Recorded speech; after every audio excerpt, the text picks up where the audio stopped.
brought to you by Puneet Balan Group and Maharashtra Tourism.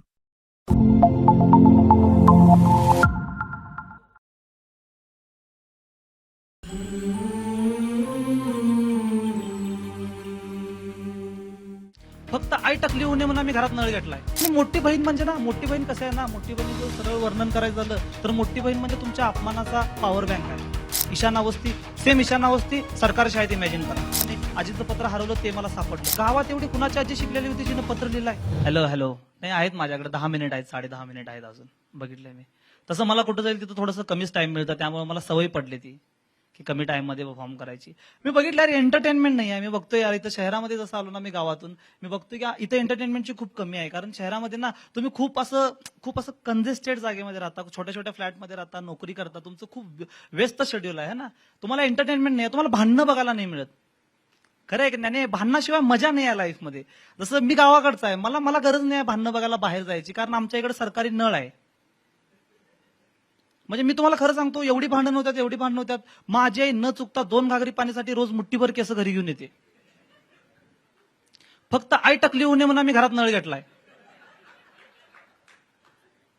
खूप जास्त aggressive. म्हणजे हे आता तुम्ही बघताय ना या सगळ्या शहरामध्ये, ह्या मम्मी असं म्हणजे आई आहेत यांना माहिती आहे की मुलांना कसं वाढवायचं असतं, यांचं पालन पोषण कसं, मुलांसोबत वाईट बोलायचं नसतं. माझ्या मम्मीचं असं असतं, तिच्यासमोर 2 पुरुष होते घरात. एक वडील होते ज्याला ती काही बोलू शकत नव्हती, आणि एक मी होतो ज्याला ती नेहमी मारायची. हा, माझ्या मम्मीचं आवडतं काम होतं की तिला दिवसभर लोटायला आवडायचं, आणि दिवस संपल्यानंतर त्याच सावत्यानं मला मारायला. खूप जास्त अग्रेसिव्ह होती यार. म्हणजे मला आठवतं एकदा ती मारता मला एवढं मारली, मला म्हणे साहिल तू माझाच मुलगा आहेस म्हणून तुला सोडालो, नाही तर तुझं काय खरं नव्हतं. एवढं वाईट. मी म्हटलं हे तुला 30 मिनिटांनंतर आठवलं का? मी पुढच्या वेळेला परत काहीतरी आगाऊपणा केला, मी बर्थ सर्टिफिकेट घेऊन गेलं. मी म्हटलं हे बघ तुझाच आहे. मम्मी म्हटले असले 4 आहेत माझ्याकडं. खूप जास्त मम्मी एवढं मारायची, आणि मी मार खाऊन खूप जास्त दुःखी व्हायचो आणि रडायला चालू करायचो. आणि माझी बहीण, मला मोठी बहीण आहे. इथं किती लोकांना मोठी बहीण आहे? अरे सगळे नशीबवान आहात तुम्ही. मग मोठी बहीण यार, मोठी बहीण. म्हणजे मला वाटतं की तुम्ही ज्याला मोठी बहीण आहे ना, म्हणजे तुम्ही मागच्या जन्मात जेवढे पाप पुण्य केलाय ना, त्याचं सगळ्याचं फळ म्हणून तुम्हाला मोठी बहीण मिळाली. खरोखर मोठ्या बहिणी खूप जास्त असतात भाई. मोठ्या बहिणी, माझी मोठी बहीण तर जेव्हा माझी मम्मी मारायची, मी रडायचो, माझी बहीण यायची आणि माझ्या खांद्यावर हात ठेवून म्हणायची, बघ तुला सांगितलं होतं ना मी की तू आमचा नाही आहेस म्हणून. दत्तक आणलंय तुला आम्ही, म्हणून तुला मम्मी मारते. नाहीतर बघ स्वतःचा मुलगा असता तर कोण मारला असतं का एवढं? भाई, आणि मला खरं वाटायचं, कारण ती मोठी होती ना माझ्यापेक्षा, ही तर खरंच बोलत असेल. आणि मी एक दिवशी खूप रडत तिला जाऊन विचारलो की ताई हे सगळं खरं आहे का? तू जे बोलतेस ते खरं आहे? मी यांचा नाही आहे काय? मला दत्तक आणले काय? नाही. मग ताई म्हटली अरे असं काय नाही, चल तुला मी सांगतो. आणि ती बाहेर घेऊन गेली आणि मला गटारी समोर घेऊन गेली, आणि मला सांगायला लागली की हे बघ साहिल, पावसाळ्यामध्ये ना एवढ्या पाण्यात डुबत होत असतो या गटारीमध्ये, पुढे जाऊन आमच्या संडासच्या पाईपमध्ये अडकशील म्हणून तुला घरी आणलंय. मी एवढं दुःखी असायचो. मी जेव्हा रडायचो त्या गटारी समोर बसायचो. मला वाटायचं माझ्या घरची कोणीतरी येतील घेऊन जायला मला. खरं. आणि मोठी बहीण म्हणजे ना, मोठी बहीण कसं आहे ना, मोठी बहिणीचं सरळ वर्णन करायचं झालं तर मोठी बहीण म्हणजे तुमच्या अपमानाचा पॉवर बँक आहे. रजिस्टर आहे तुमच्या अपमानाचं. जेवढं तुमचे अपमान झाले ती सगळं लिहून ठेवते, नोट करून ठेवते. म्हणजे मी तुम्हाला सांगतो, मी 6वीला असताना ना एकदा चुकून, आता लहान होतो 6वीला असताना, सगळी मुलं लहान असतात, मी 6वीला असताना ना चुकून शी केली होती. आता हे फक्त मला आणि माझ्या घरच्यांना माहिती होतं. माझ्या बहिणीनं सगळ्या समाजाला सांगून टाकलेली की साहिलनं शी केला होता. सगळ्यांना, मुलींना, मैत्रिणींना, सगळ्यांना. एवढंच काय, आमच्या घरामध्ये एक डिलिव्हरी बॉय आला होता. डिलिव्हरी बॉय आला आणि डिलिव्हरी बॉय मला म्हटला सर आपका पार्सल म्हणून. त्याला म्हणते अरे इसको क्यों सर बोल रहे हो, तो शी करताय. भाई त्यानं मला पार्सल असं दिला. आता मी त्याला सांगतो की अरे नाही, 6वीची गोष्ट आहे म्हणून. खूप जास्त यार, शाळेत खूप चुकीच्या गोष्टी शिकवल्या गेल्यात मला. शाळा म्हणून मी कसा मुलगा होतो ना, तुम्ही तारे जमीन पिक्चर बघितलाय? ईशान अवस्थी, सेम ईशान अवस्थी सरकारी शाळेत इमॅजिन करा. म्हणजे डोकं ईशान अवस्थेचं, पण ट्रीटमेंट जरा पण नाही. अशा ट्रीटमेंटनं मी मोठा झालोय. खूप कठीण होतं. म्हणजे मला लहानपणी असताना शिकवलं होतं की जे तुम्हाला हवं ना त्यासाठी तुम्ही कष्ट करा, जे हवं ते तुम्ही मिळवा, तुम्हाला जे लागतं ते तुम्ही घ्या. आणि मी ते घेण्याचा प्रयत्न केला, तर माझा काका माझ्यावर भडकला, म्हणजे साहिल आपल्या घरात कोण चोरी करतं. मला वाटलं की मला जे हवं ते मी घेतोय ना, ह्यात काय मोठी गोष्ट आहे.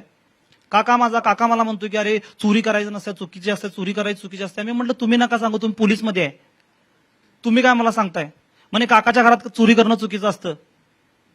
खूप जास्त यार. आणि काका मला खूप आवडतो. कारण ना मला एक दिवशी काकू आली माझी आणि काकू मला सांगितली, काका माझा पोलीसमध्ये. आणि माझी काकू येऊन मला म्हटली की अरे साहिल, मला एक सांग, हे महाराष्ट्र पोलीस गोव्यामध्ये पण काम करतात का रे?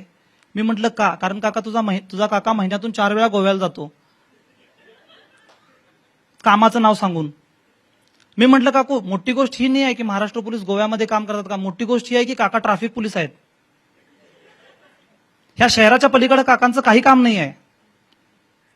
खूप जास्त यार, या सगळ्या गोष्टी व्हायला. सरकारी शाळेत माझं शिक्षण झालंय, जसं तो गणेश बोलला, माझंही शिक्षण सरकारी शाळेत झालंय. आणि सरकारी शाळा इतकं वाईट, म्हणजे मला म्हणून मोठ्या मोठ्या शहरांचा राग येतो. कारण तुम्ही मोठ्या मोठ्या शहरातले लोक मोठ्या मोठ्या ऑफिसमध्ये बसून निर्णय घेता, तुम्ही विचार नाही करत की गावावरती याचा काय परिणाम होतात.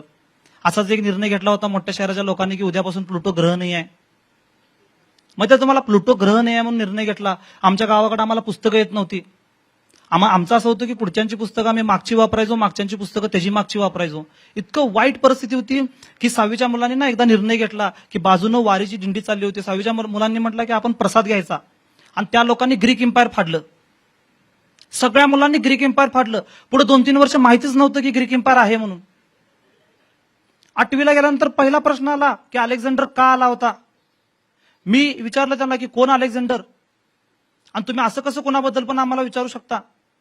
माझा मित्र वैभ्या, तो तर माझ्यापेक्षा पुढं, तो म्हणतोय मी शेतात राहतो, मला माहित नाही गावात कोण येतं. पुस्तकाचा खरोखर खूप मोठा प्रॉब्लेम होता यार पुस्तकांचा. मी सांगितलं तुम्हाला की ग्रहांचा प्रॉब्लेम होता. कारण मी 8वी 7वी पर्यंत 3-4 वर्ष मी 9 ग्रहांची सौर्यमाला बघितली होती. आणि 8वीला गेल्यानंतर पहिल्यांदा मला 8 ग्रहांची सौर्यमाला पाहायला मिळाली. माझं डोकं फिरलं. मी म्हटलं, मी प्रिन्सिपलकडे गेलो, मी म्हटलं की 9वा कुठं आहे, पाहिजेत ना 9वा कुठं आहे म्हणून विचारलं. पण तर मला प्रिन्सिपल खूप शांतपणे म्हटले, हे बघ बाळ, त्याला काढून टाकलं. मी म्हटलं कधी? म्हणे 3-4 वर्ष झालं. मला वाईट वाटलं यार. त्या टायमाला मी रडायला लागलो की आम्ही गरीब आहे म्हणून आम्हाला सांगितलं सुद्धा नाही की आमच्यातला एक ग्रह काढून टाकला. ज्या ग्रहात मी राहतो, ज्या ग्रहांसोबत मी फिरतो, त्यातला एक ग्रह काढून टाकला, मला सांगितलं सुद्धा नाही. इतके वाईट दिवस खरोखर. म्हणून मी, आणि सरकार शाळेत मला सगळ्यात भारी काय वाटायचं माहिती काय, सरकार शाळेतले स्पोर्ट्स. म्हणजे माझ्या टायमाला एक खूप फेवरेट स्पोर्ट्स होता. मला माहिती नाही तुम्ही खेळलाय का नाही. आजीचं पत्र हरवलं ते मला सापडलं. खेळलाय. मला इतकं वाईट वाटायचं ते खेळताना. कारण 1ली ते 7वी सगळी लोक ते आजीचं पत्र शोधतायत. मी विचारतो की गावात एवढी कुणाची आजी शिकलेली होती जिनं पत्र लिहिलंय, आणि एवढं महत्वाचं होतं काय त्या पत्रात जे आम्ही सगळी शोधतोय. खरोखर काही शिकवायची बाई, काही खूप खूप म्हणजे खूप खूप वाईट वाईट गोष्टी शाळेत. माझं तर शिक्षण इतक्या खराब अवस्थेत झालं ना. एवढं छोटंसं गाव होतं माझं की आमच्या शाळेत ना अब्राहम लिंकनांचा हेडमास्टरच पत्र होता. माहिती आहे तुम्हाला, प्रत्येक शाळेत अब्राहम लिंकनांचा फोटो होता आणि त्यांचा हेडमास्टरच पत्र होता. हे तुम्ही चांगल्या शाळेत शिकलाय, तुम्हाला माहिती आहे अब्राहम लिंकन. आमच्या शाळेत एक आत्तार सर म्हणून होते, त्यांनी मला सांगितलं होतं की इब्राहिम लिंकन आहे म्हणून. काही वर्ष तर मी सगळ्यांना सांगत होतो की अमेरिकेचा पहिला राष्ट्रपती मुस्लिम आहे म्हणून. बाई, ते सगळ्यांना एज्युकेशन नव्हतं, टीचरांना पण नव्हतं, मुलांना पण नव्हतं. माझ्या तर जी गणिताचे शिक्षक होते त्यांचं वय झालं होतं, तर त्या काही वर्ष आलेच नाहीत. त्यामुळे त्या जेवढे आले मी तेवढंच शिकलो, त्याच्यापुढे शिकलोच नाही. इतका मोठा प्रॉब्लेम आहे. आणि त्यामुळे मी ठरवलं की मी शहरात यायचं. शहर आहे यार. शहर म्हणजे मी सगळ्यात पहिल्यांदा आलो आणि मी शहरामध्ये बघितलं यार गरिबी तर खूप जास्त आहे.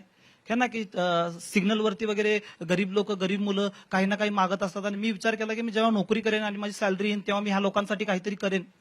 आणि माझी जेव्हा सॅलरी आली आणि मी रिअलाइज केलं की मी ह्या लोकांसाठी काहीच नाही करू शकत. त्यांच्या पैशावर माझी वाईट नजर होती. आणि माझं मत होतं की मी 30 दिवस काम करून ह्यांच्यापेक्षा गरीब कसं का असू शकतो. So that's been my time guys. You have been very lovely audience.